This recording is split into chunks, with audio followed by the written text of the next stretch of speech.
Hi, so this is the latest podcast episode with Lana Tigwell, that's me, Head of Marketing at Holidaymaker, and Mel Brook, who is the owner and founder of Gem Marketing and the ex-head of marketing at Beverley Holidays.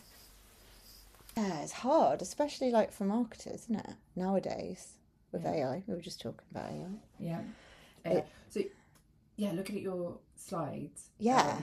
They're amazing, but because you've done them in Canva, which looks amazing. What I've taken to doing is putting my slides in an app called Gamma.app. I don't know if you've come across it. Oh, I'm not sure. I'll have a look at it. So with Gamma.app, if you're doing a slideshow, you can build all your slides in Word as you would normally, pop them in and set your rank it up, and then just hit go and it'll build all your slides. And then what I do is export it to PowerPoint or Canva. Yeah, whatever you use. Add your bells and whistles on. So it is a huge time saver for anybody who's doing slides and I like that because it's finding those little things while you're, as you said earlier when we were chatting, you're testing Claude and Chat GPT, and you're working out which one works best for you. So you've already got a time saving built in there just from that. But now your next stage, once you get to grips with Claude, will be removing that, and then you actually don't need it. Yeah. And that's what's really cool. So that so I just because we're being recorded and you won't know this, we just went through a Claude training document that we're going to use at Holidaymaker for the team. And that document I created in Claude. So I spoke to Claude. I like to dictate to Claude because we don't like to type anymore. It feels a bit long now, doesn't it? I'm still in the mindset. So this is an interesting thing. I think it's my age. But I don't like to talk to AI because it reminds me of all the times I used to have to make phone calls to like the gas board and it will take you through what's your postcode and you're like SN7 and it goes, did you say PT5? Yeah, and I'm still in that mindset, so I don't talk to my AI, but I probably should. Do you know what? That's a really funny mindset because it does sound like when it talks back to you, and I don't like it to talk back to me, so I turn the sound off. Right.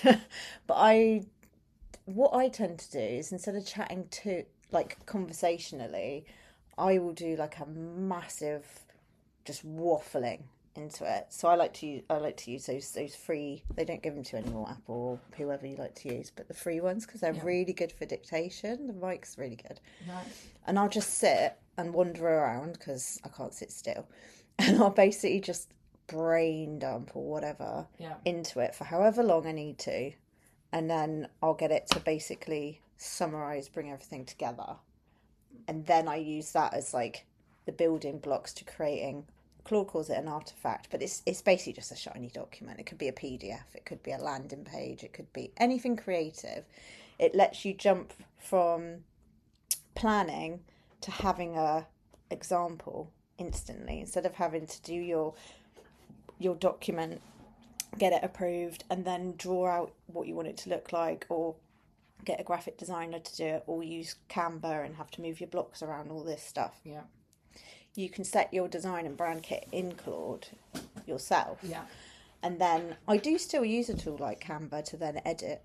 Yeah. But it just cuts out so much time. And actually, when our documents all are consistently branded and there's no need for me to sit there. I do quite like doing it, but I really like it. I love doing all those creative things. Yeah. But what I find, instead of literally pushing blocks around on a page, I'm instead thinking more about the quality and what we're saying and how it links together, and that's important. It's interesting what you said about design, because I was previously of the mindset that you won't be able to replace talent, and graphic design will remain as like a core skill because AI can't create from fresh. But then I've started to see things like Claude design and how it can put those designs together, and I think that's quite an interesting turn that we're going to see in marketing, particularly. So one of the things I've always said to people is you need in-house you need in-house graphic design, you need brand protected, you need that level of creativity. And at the moment, I still stand by that. That's still very much the case. Yeah, I agree. But actually, with the advances in AI design, actually is the skill now that you need to be able to prompt that design module, and it is that the skill you develop rather than the graphic design skill. Because I suppose I think anybody on LinkedIn has probably seen a flurry of AI posters, and you can tell categorically that they're AI. even biggish brands, I've seen the sales teams leverage it, and that's not what I'm talking about. No. I am talking about proper brand building, not just scattergun approach where you catch nothing, don't you? Because you're just I agree with you. I think from where I'm sat as someone who, like you said, I do think of myself as fairly creative, and I probably think about things. I definitely think about things way too much.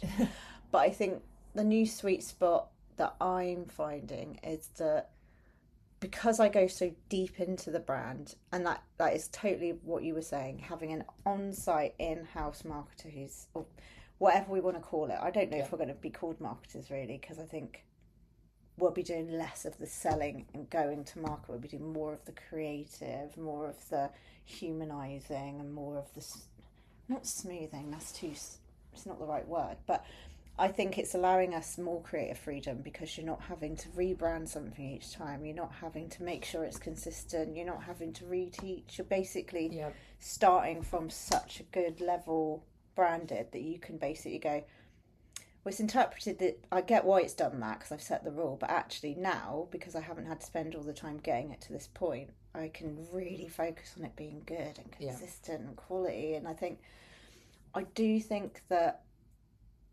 although there's a lot of genuine concern, and it's very, very warranted on replacing people and losing that human touch, I do think because of the way we've worked, we've kind of gone so far away from that already. Like PPC, Google taught us to write like robots. We just absolutely shoved all these keywords in. Yeah. And yes, we wrote it ourselves, but it sounds robotic. It sounds awful. Yeah. Like no one speaks like that. But and also the ironic thing with sort of SEO strategy, if you speak to any agency, the strategy that they would ordinarily wheel out would be you Google the keyword, you find out what article is at the top, and you just rewrite it. And you rewrite it better. And that was the SEO strategy for forever. Yeah. So AI is just that same strategy, just done a little bit different, and obviously depending on can you prompt it better. But now when we're looking at SEO strategy, I think search is one of the really exciting things that is obviously going to change. We're already seeing that. It needs to now be about on-page engagement. So is the content quality? Is the page loading quickly? Can they access the page? I was on a website yesterday on my 4G, which is what we have down in the most part of Devon, and it wouldn't load. And it should have loaded, and it just wasn't there. It wasn't loading, and it's those experiences that are now affecting that on-page and that SEO element. And we're definitely seeing, we're also seeing a vast amount of low quality content, and again that goes back to prompting, because if your prompt is write me an article on holiday parks in Devon with the search term holiday parks in Devon, the content you're going to get is going to be not great, soulless generic. So it's about how you prompt that out and make that. And the setup of your LLM. I think a lot of people are still dabbling because no one's showing us the way, no one's helping us, and these systems, and that's where I think we're seeing the rise of these like people who are experts in AI, and literally all they're doing is training people how to set it up, because where do you start? Like Claude team that I'm setting up, I think I have a bit of, because I've been using Claude so much and I've set it up personally, but the Claude team setup is different again to the personal one. Yeah. So I've had to relearn it so that I can teach the rest of or share at least my knowledge a bit. But it's literally just having your brand assets. Yeah. And a lot of, I don't know about you with your experience, but a lot of parks that we've found, like, actually they don't have a central repository of all their stuff. They have a welcome pack, and they obviously have data lists or their sales, but they're in multiple different places. Yeah. They're so out of date, and like some of them actually, they didn't have a copy of their logo. Like one park didn't have a copy of their logo. They had to go back to the agency or the printer and get the logo. Really? And it's also things like fonts. Like, I wonder how many parks have checked if they're allowed to legally use their font. Yeah. And in digital surfaces. Yeah. Because there's a completely different rule to using it on a website and there isn't an app, or, you know, licensing is different. And I think we're going to see more and more people getting caught out by that. Yeah. And I think AI is great. AI is a tool. But the important things still matter in person. The tone, building relationships. And it doesn't matter if that's a person doing it or AI. Yeah. I mean, I can spot an AI webpage from a mile away. So, you know, and I've seen pages where they've literally copied and pasted from ChatGPT, and they've still got the line across, you know, when it puts a divider. But it's a divider line, and, you know, and we all know the M-dash and the telltale signs, but if I read that, I switch off because it's soulless, like you said, it's soulless. So just in a marketing team, even just a basic skill of having a brand GPT that can write your content for you, but feed in all your fantastic examples of your previous work that wasn't soulless. That's a real skill, and it's a real time saver for a lot of these teams, because I tend to see that a lot of the marketing teams are really under-resourced. Yeah, massively. So these kind of little simple systems can really genuinely help those teams deliver a better product using AI, but there does need to be some guardrails on how they're using it. Yeah, it will damage the brand otherwise. It totally will, because I think inevitably when there's a new shiny tool, and this is the shiny tool that's been out for a little bit. I've got shiny tool syndrome. Yeah.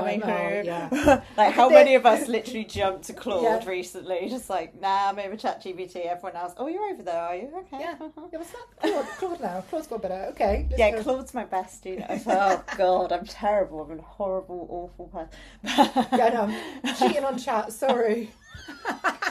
And it's just it's so stupid. But I think we're all trying to get a bit further, and I think using tools sensibly and having people you can go to ask is so important. Yeah. Because if you don't, it's when things like someone not realising that if you connect it to your file system, it can then get to your invoicing, and it can get to all these things. Like, if you just let junior members of the team play with tools because they're junior, you leave yourself open to so many things. Like not closing off your chat instance to the wider, you know, so it doesn't share and learn on you, and things like that. It's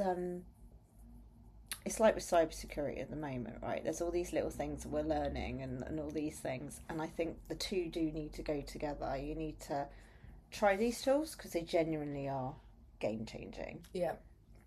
But we just need to stop and have a little think as well. It's about what we're letting them have access to. It's almost like marketing, nearly always the early adapters. So we're the guys who are going, look at this, we want to try this. This is going to save us time. This is how you're going to do it.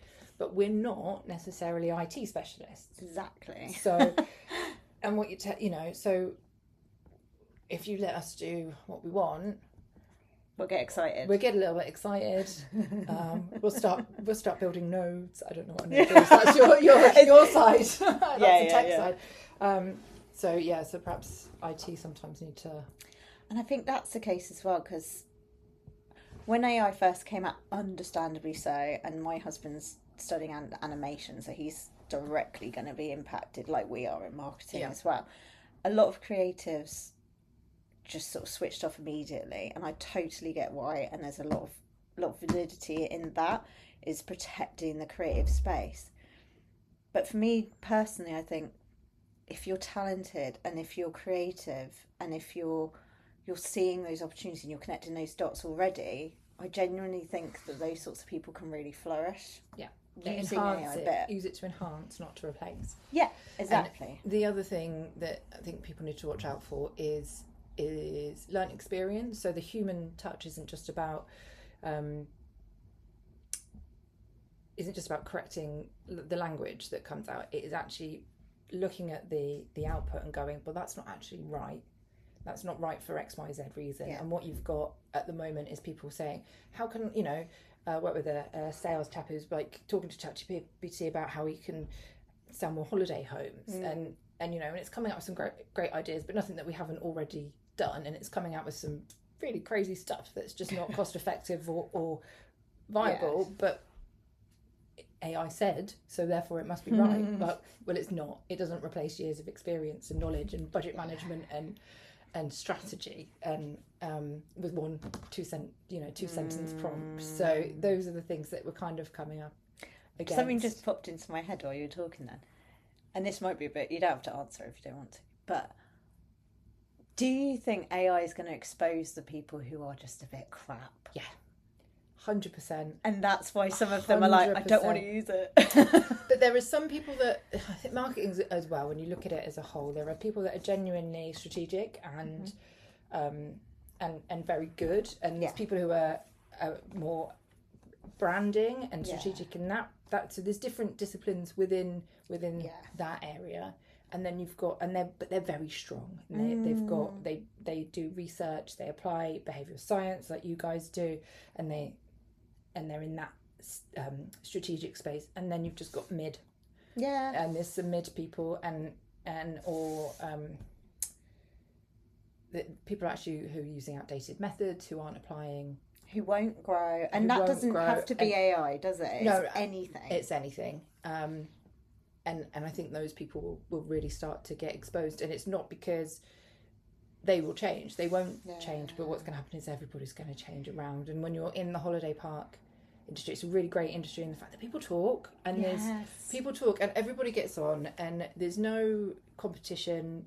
I mean, there is competition, but we share a lot, don't they? Like, I think that's something that I've really loved about this industry, is that everyone does talk to each other, and the energy that comes out of that is like, oh, we've just been doing this. What about this? And like in the Harper Next Gen chat, they're always sharing, oh, we tried this. Can you help me with this? And it's the community that's so important, isn't it? Like, God, I'm just running out of steam. God. And we then escaped for a very well-earned coffee. And even more chat, if you can believe it. I'm sure you can. And thank you to Mel for her very pleasant time. And let me know what you thought of the episode.